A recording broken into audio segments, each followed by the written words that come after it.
Hello. Okay, today I just want to talk about earthquake, earthquake, hurricane, flood, and all the natural disaster that is happening in the world, in the world nowadays. So I want to read something for you to hear, and I want to bring you to the knowledge of some truth. And I want to bring you to the knowledge of truth that you need to know about all this earthquake, about all this hurricane, about all the natural disaster that's happening. I want to read something for you in the book of Colossians. Colossians chapter 1. Colossians chapter 1 verse 16. For by him all things were created that are in heaven and that are on earth, visible and invisible, whether thrones or dominion, or principalities, or powers. All things were created through him and for him. And he is before all things, and in him all things consist. In him all things consist. I want to read something from just a comment. I just want to read something for you. Just listen. Consist means to hold or stand together, and portrays Christ as the sustainer and uniting principle of the universe. All right, so I want to talk to you now concerning the natural disaster, flood, the earthquake,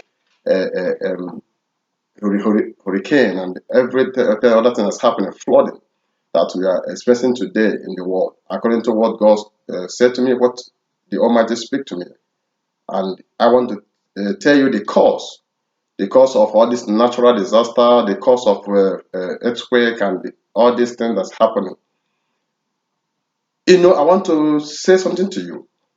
When man deny the existence of God as the sustainer and the controller of the whole universe, nature will bring man back to that common sense.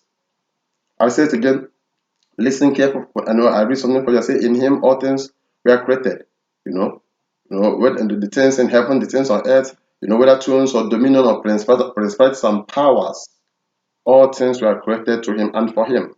And he is before all things, and in him all things consist. So I read this again for you. When man deny the existence of God as the sustainer and the controller of the whole universe, nature Nature itself will bring man back to that common sense.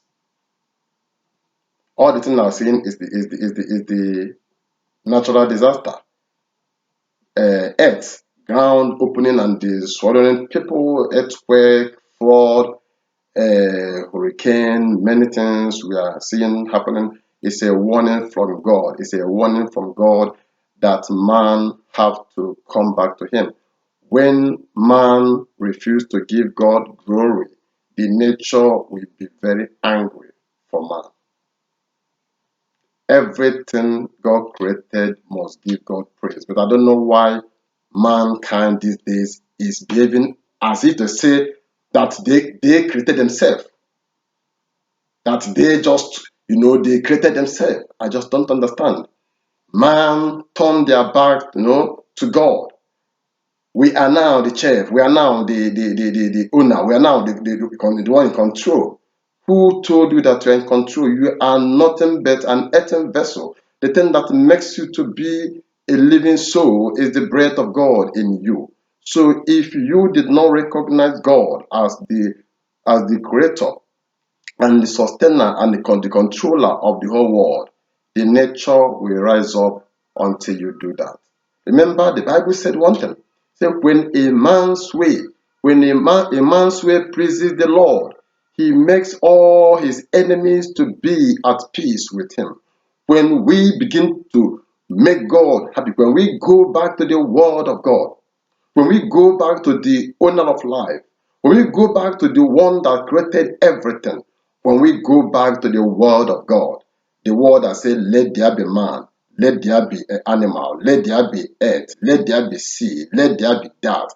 When we go back to that word, the word of life, because John chapter 1 from verse 1 to 5 says, in the beginning was the word, and the word was with God, and the word was God. He was in the beginning with God. All things were made through him. Without him, nothing was made that was made. In him was life, and the life was the light of men. And the light shineth in the darkness, and the darkness can never comprehend it.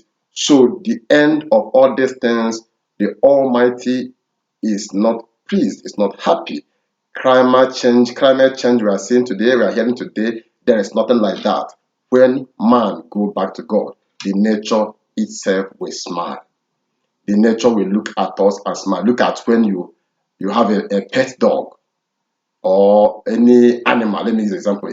Any animal as a pet, and you are giving so much love to that animal. That animal can never think bad of you. That animal will love you so much. So this is how it is. When we go back to God and make him happy and live a good life, a life that he wants from us, when we begin to keep the divine commandments of loving God, of loving God, with our whole being, our spirit, soul, and body. When we begin to love God, with all our strength, with all our might, with everything in us, and when we do that and begin to love our neighbor as we love ourselves, the creature itself will be happy. That the peace of God will rule and reign in every area, in every realm, because all the powers, the one that is seen and the one that you cannot see, we are created by him and for him. When we please God, everything will be at peace with us. I pray right now, American continents, European continents, African continents, Asian continents, all over the world, the four corners of the earth, come back to God. Let there be fear of God. The fear of God, is no more in the heart of man. It's no more in the system. But God will use everything within him to bring it back. The fear factor must be restored back, to every mankind, to every man. Watch out and see it happening. Every man must fear God alone. We are created to fear God and to keep his commandment, to do the right thing, to say no to evil, to say no to wickedness, and to say yes to righteousness. I love you all as we go ahead and do this. God bless you all.